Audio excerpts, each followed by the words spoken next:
वैशालीताई आणि संदीपराव हे एका शहरामध्ये राहत होते. कारण संदीपराव हे एक व्यावसायिक होते. त्यांचा व्यवसाय हा शहरातच होता. दोघे तिकडेच राहत होते आणि वैशालीताई हाऊसवाईफ होत्या. त्यांना एक मुलगी होती, प्रियांका नावाची. त्यांची मुलगी खूप लहान होती. 50शी पार केलेल्या वैशालीताईंच्या पतीचा अचानक मृत्यू होतो.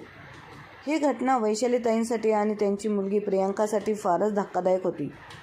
साधारण प्रियांका 15-16 वर्षांची होती. वैशालीताईचं कुटुंब म्हणजे साधारण बोटावर मोजता येतील एवढीच लोकं. त्यातही आता त्यांचे पती गेल्यामुळे कुटुंबामध्ये फक्त दोघीजणी आता राहिल्या होत्या. वैशालीताईसमोर पुढे खूप मोठं आव्हान होतं.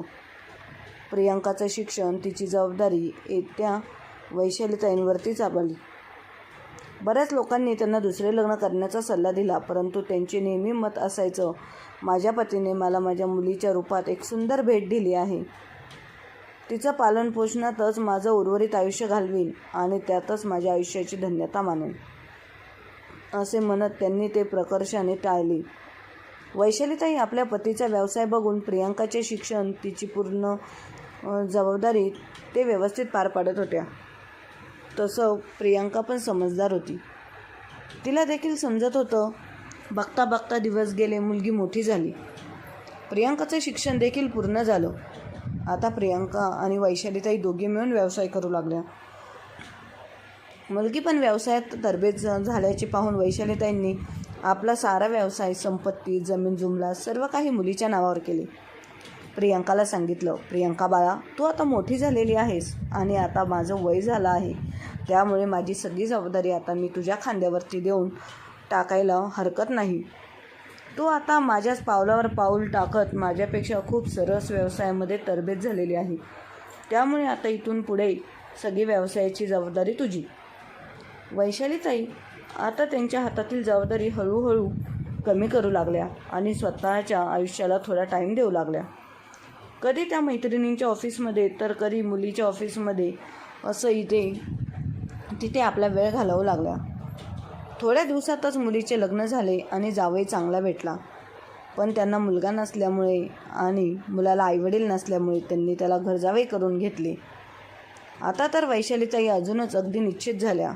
वैशालीताई एक दिवस निवांत बसलेल्या असताना त्यांच्या मनामध्ये विचार आला, आता घराच्या जबाबदारीतून, व्यवसायाच्या जबाबदारीतून माझी मुक्तता होत चाललेली आहे आणि आता प्रियांकाचे लग्न झालेले आहे. तिचा देखील सुखी संसार चालू झालेला आहे. आता डोक्यावरती असं कोणतंही टेन्शन राहिलेलं नाही. जावई देखील गरीब असल्यामुळे तो देखील सगळ्यांशी चांगला वागत होता. कोणाला काय हवं नको विचारत होता. सगळं घर कसं गोविंदाने भरलेलं होतं. बघता बघता मुलीच्या लग्नाला 1 वर्ष झाले. एक दिवशी वैशालीताई घरी दुपारच्या जेवणात बसल्या होत्या. त्यांच्यासोबत त्यांची मुलगी देखील दुपारच्या जेवणासाठी घरी आली होती. जेवताना यांनी आपल्या जावयाकडे दही मागितले. यावर जावयाने दही संपले आहे असे सांगितले. जेवण झाले. हे हात धुवून हॉलमध्ये सोफ्यावर बसले. प्रियांका अजून जेवत होती. तिने आपल्या नवऱ्याला दही मागितले असता त्याने किचनमध्ये जाऊन दह्याचे भांडे आणून दिले आणि तिच्या म्हणजेच प्रियांकाच्या ताटात दही वाढले व स्वतःलाही वाढून घेतले. जेवणानंतर प्रियांका काही न बोलता ऑफिसला गेली, पण तिने सगळ्या गोष्टींचे निरीक्षण केलेले होते. आईने दही मागितल्यावर अमितने दही संपलं असं आईंना सांगितलं, परंतु मी दही मागितल्यानंतर अमितने मला दही आणून दिलं. अमितने नाही असं का केलं असावं, हे प्रियांकाच्या डोक्यामध्ये फीड बसलेलं होतं. दुसऱ्या दिवशी सकाळी मुलगी आपल्या आईला म्हणाली, आई आज तयार हो, आपल्याला बाहेर जायचं आहे. वैशालीताईंनी विचारलं, अगं प्रियांका, पण मला कुठे बाहेर घेऊन जाणार आहेस? आपण तुझ्या लग्नाची बोलणी करायला जाणार आहोत. काय बोललीस प्रियांका? काहीतरी चुकीचं बोलत आहे का? ही माझ्या ऐकण्यामध्ये काहीतरी चूक झाली नाही आहे. तू जे ऐकलं तेच बरोबर आहे आणि मी जे बोलले तेच तू ऐकलं. वैशालीताईंनी प्रियांकाला सांगितलं, बाळा, आता या वयात मला लग्न करण्याची काय गरज आहे? ज्या वयात तुझे वडील, माझा नवरा मला सोडून गेले तेव्हाही मी लग्न केलं नाही. ज्यावेळी लग्नाची गरज होती तेव्हा मी लग्नाला नकार दिला माहीत आहे. मग आता हे मध्येच काय? तुलासुद्धा आजपर्यंत मी अगदी प्रेमाने तुझ्या वडिलांची कोणतीही कमतरता न भासू देता मोठं केलं आहे.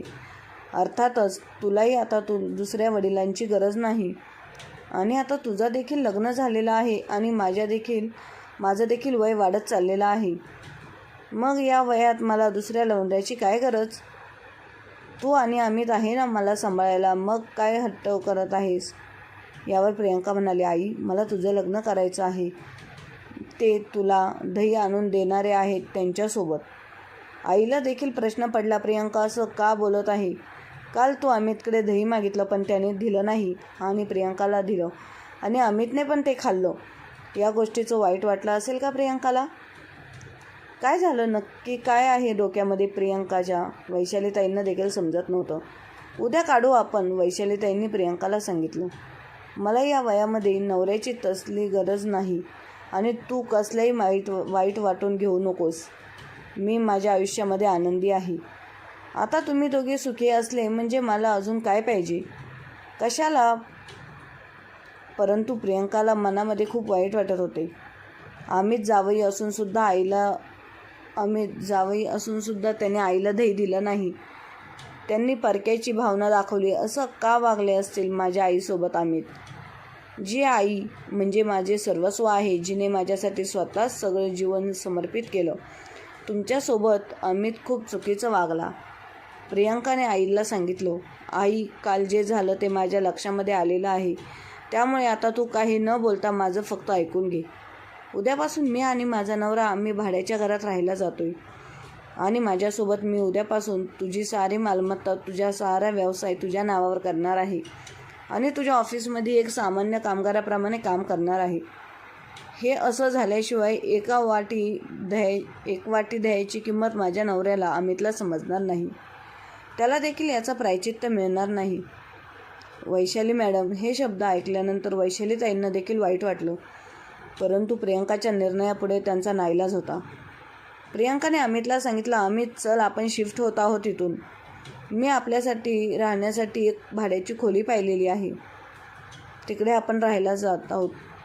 अमितने विचारले, का? एवढा मोठा बंगला सोडून आपण भाड्याच्या घरामध्ये का राहणार आहोत? त्यावेळी प्रियंकाने अमितला सांगितले, अरे अमित, हा बंगला तर माझ्या आईचा आहे ना.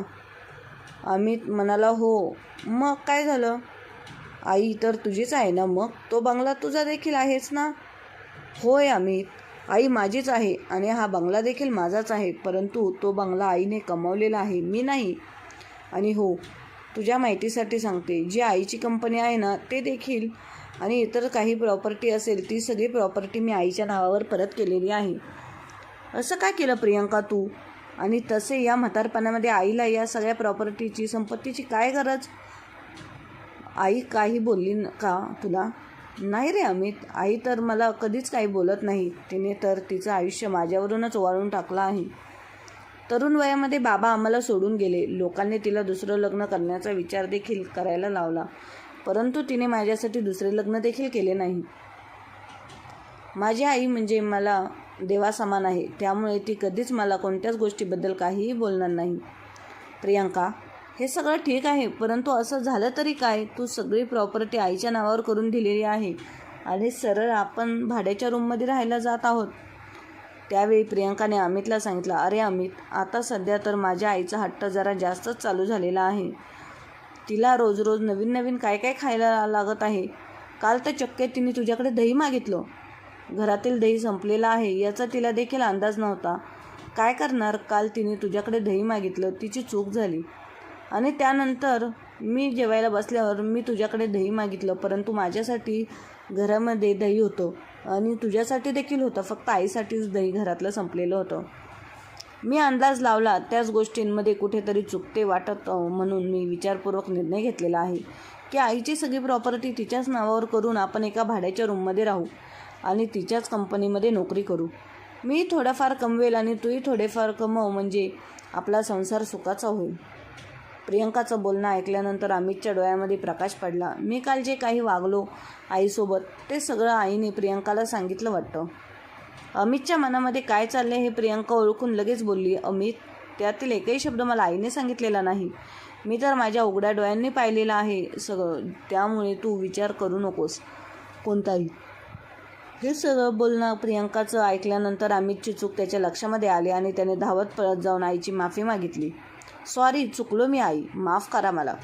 परंतु प्रियंका आज जे काही बोलली त्यामुळे माझे डोळे उघडलेले आहेत आणि यापुढे मी तुम्हाला कोणताही असा परकेपणा जाणून देणार नाही ज्यामुळे प्रियंकाला वाईट वाटेल. आईने अमितला जवळ घेतलं. बाळा अमित, माझ्या मनामध्ये तुझ्याबद्दल वाईट मत नाही आणि तू काळजी करू नकोस. तू आणि प्रियंका सुखाने संसार करा, यातच माझा आनंद आहे. प्रियंका लगेच अमितला बोलली. अमित, बघितलंस माझी आई किती मोठ्या मनाची आहे. यातील एकही शब्द तिने मला न सांगता मी तुला बोलली तरी तिला किती वाईट वाटलं. प्लीज माझ्या आईला जीव लाव, कारण आई म्हणजे माझं अस्तित्व आहे. अमितने देखील मान हलवली. आईला देखील आनंद झाला, समाधानी झाली. माझ्या प्रियंकाचं खरंच माझ्यावर खूप प्रेम आहे, म्हणून काही नको मला, अजून काही नको मला. मित्रांनो, जर प्रियंकाने अमितला आईच्या अस्तित्वाची जाणीव करून दिली नसती, तर आईने काय काय केलं तिच्यासाठी हे सगळं सांगितलं नसतं, तर अमित नेहमीच आईशी चुकीचं वागत आला असता. मग जे प्रियंकाने केलं ते योग्य केलं की अयोग्य केलं ते तुम्ही नक्की सांगा. आणि तुम्हाला आजची कथा आवडली असेल तर शेअर, सबस्क्राईब नक्की करा. धन्यवाद.